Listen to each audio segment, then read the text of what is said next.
Olá, sou o professor Fábio Miranda, sou professor do Colégio Antônio Leite, professor de arte, e hoje estou aqui para falar um pouquinho para vocês sobre este conteúdo, este assunto que fala sobre a arte e a mitologia, é um assunto que está voltado para nossos alunos do sexto ano, e vamos entender, eu vou falar, não vamos entender muito, mas de forma resumida, o que é a questão da mitologia na arte, certo?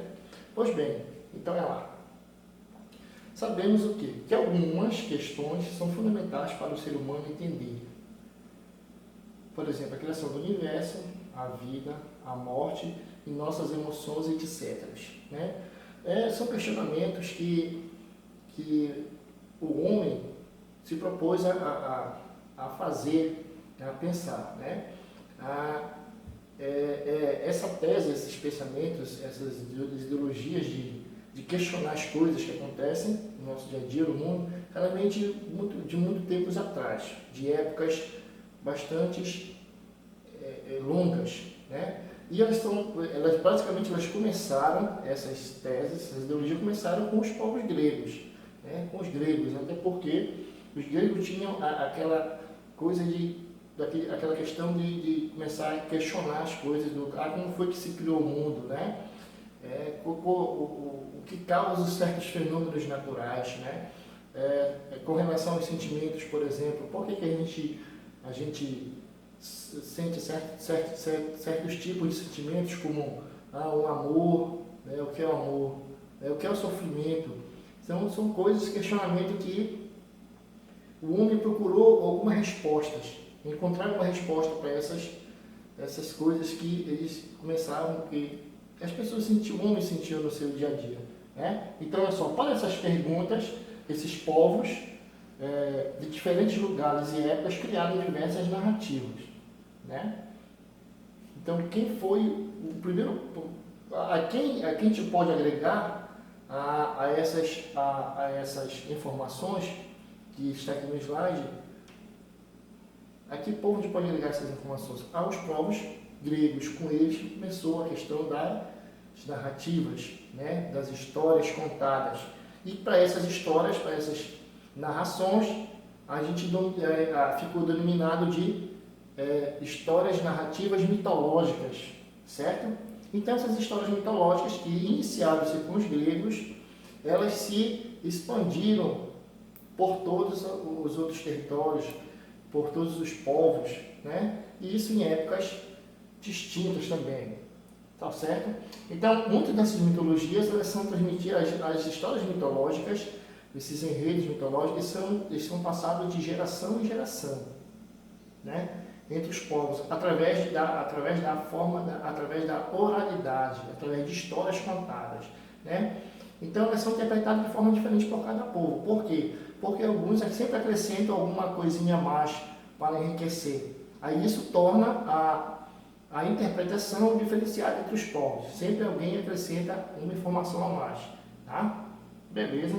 Então, as histórias mitológicas, elas são completas, elas são compostas, digamos assim, formadas por mitos, por mitos que são relacionados aos temas, formada por temas e personagens. Quanto aos temas, por exemplo, nós temos o mito de cosmogonia. O que é? São aquelas histórias que explicam a criação do universo, tudo que existe à nossa volta. São as histórias fantasiosas que o homem criou e desenvolveu para encontrar uma resposta. Tá? Agora, essas respostas, meus queridos, para essas ideologias de pensamento dos gregos, ficaram restritas aos gregos. Por quê? Porque eles foram ditos, depois que começaram a criar essas histórias essas histórias mitológicas, eles começaram a ser considerados como um povo politeísta. Olha só, um povo politeísta. Por quê? Porque para todo o fenômeno eles agregavam a um ser, a um ser sobrenatural, a qual eles denominaram de Deus, certo? A qual é o nome de Deus. Então, por esse aspecto, eles foram considerados no início como um politeísmo, um povo politeísta. Beleza? Então, com relação aos temas de cosmogonia, eles explicam as histórias e questões do mundo, do universo e a origem de tudo que existe. Né? Com relação à teogonia, o tema da teogonia vai tratar o quê? De histórias e das características desses deuses, que determina a mitologia, que vai determinar essas histórias. Né? Geralmente existem deuses tanto para o aspecto material, como para o sol, e também para o aspecto abstrato, como o amor. Tá? Então, esse tema de teogonia é voltado para essas ocasiões. Beleza? Com relação aos personagens, vamos ter o seguinte: as personagens desses enredos, dessas histórias mitológicas, nós temos os heróis e as heroínas. O que são esses personagens? Eles possuem mais poderes do que os seres humanos comuns, né? Podendo fazer tarefas difíceis ou até mesmo quase impossíveis para os seres humanos normais. Então, eles têm essa capacidade nas histórias, nesses enredos, nessas narrativas mitológicas. E também, além dos deuses, né, desses heroínas também, de acordo com o seu desempenho, podem se tornar até uma divindade aos olhos dos seres humanos, das pessoas normais. Né? E também nós temos as criaturas místicas, que está voltada para quê? Onde as criaturas místicas são aqueles seres que têm a forma humana e animal ao mesmo tempo, podendo até transformar, né, ter outra forma, adquirir outra forma, certo? Podendo ser também gigantes ou pequenos. Então, as personagens variam muito de acordo com o enredo ou a história que será contada, certo? Agora só, aqui nesse slide eu quero falar o seguinte para vocês. Existem muitas maneiras de recontar os mitos. Certo, existe, realmente. Esses enredos e esses personagens são repletos de drama e complexidade. Encantam e inspiram a criação de obras de arte, textos literários, poemas, filmes, histórias em quadrinhos, etc. Então, olha só, o mito, as histórias mitológicas foram muito importantes hoje. Era muito importante hoje na nossa cultura, mundialmente, né? Principalmente na nossa também, na nossa cultura. A gente também temos muitas histórias mitológicas na nossa questão cultural, certo? Então, como é que se apresentam essas histórias mitológicas, né? Onde elas estão presentes? Por exemplo, elas estão presentes aqui, como eu falei agora, nas obras de arte, através das pinturas, né?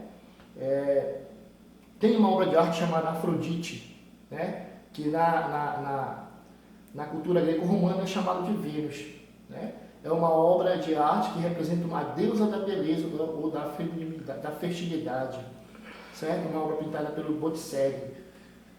Ela tem influência da questão da mitologia, né? Da deusa da cultura greco-romana. Nos textos literários, através de obras, de filmes como Hércules, obra literária como Odisseia, Lusíadas, que foram obras escritas que são oriundas da cultura greco-romana, né? Nos filmes, principalmente nos filmes, certo? Nós temos muitos filmes que falam de seres sobrenaturais, monstros, então é muito frequente. Nas telenovelas também, nós temos alguns seres místicos, né, em algumas telenovelas brasileiras. Histórias em quadrinhos também, através de super-heróis, né? Então são várias maneiras que os personagens místicos estão presentes na nossa cultura. Então, olha só, como eu ia falando para vocês, os heróis dos tempos atuais. Hoje nós temos as histórias em quadrinhos, que a gente chama de gibi, né? Então, hoje nós temos a nossa cultura, por exemplo, a nossa cultura, ela é repleta de revistas em quadrinhos, chamadas gibis. Então, aborda muito a questão dos super-heróis. Por quê? Por causa das nossas criancinhas, né? Das nossas crianças. Então, olha só, esses super-heróis vão desde de pessoas normais, né? De pessoas normais, entre aspas, de seres humanos, até criaturas místicas. Né? Por exemplo, o Superman, a Mulher Maravilha, o Lanterna Verde, o Flash. São personagens de revistas em quadrinhos que têm superpoderes extraordinários, né? Oriundo de onde? Influenciado por quem? Por uma história mística, certo? Algumas criaturas místicas, como por exemplo o Hulk, né, o incrível Hulk, que é metade homem e metade que nasceu de uma mistura de genes de animais. Né? Então, olha só, tudo tem a ver com a questão do misticismo, certo? E as histórias em quadrinhos, como elas são muito utilizadas aqui no nosso continente, na América, né, nos Estados Unidos, aqui no Brasil também, nós temos também as mesmas histórias em quadrinhos do outro lado do mundo, do outro lado do continente, né, ali para a banda da parte do Oriente, melhor dizendo, onde fica os países japoneses, os asiáticos. Né? Lá, as histórias em quadrinhos são chamadas de mangás, que tem a mesma, digamos assim, o mesmo enredo, as mesmas histórias, as mesmas qualidades das nossas histórias em quadrinhos aqui do nosso continente. Né? Então, os mangás, como eles são conhecidos lá, as histórias em quadrinhos relatam, são histórias que consideram uma forma de arte também. Eles fizeram tanto sucesso que personagens de diversas histórias em quadrinhos viraram desenhos animados. Né? Hoje, muitos dos desenhos animados que a gente vê, que as crianças veem na televisão, que nós assistimos com eles também, são oriundos das revistas em quadrinhos, que era uma manifestação artística que veio abordar a questão da mitologia, das histórias mitológicas. Né? Entre os mangás mais famosos, nós temos o Dragon Ball Z, né? O Naruto, e entre outros mais. Tá certo? Então, basicamente, a mitologia foi importante para nós por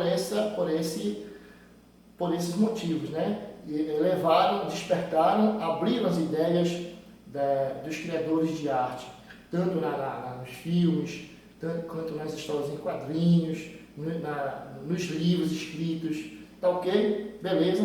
Então, basicamente era isso, tá? Nos livros, a mitologia ela é muito importante para a nossa cultura, né? Coincidentemente. Então, tudo se deve às suas origens lá, aos povos gregos. Também, então, basicamente, o que eu queria falar para vocês sobre a arte e a mitologia era isso. Tá ok? Então, obrigado.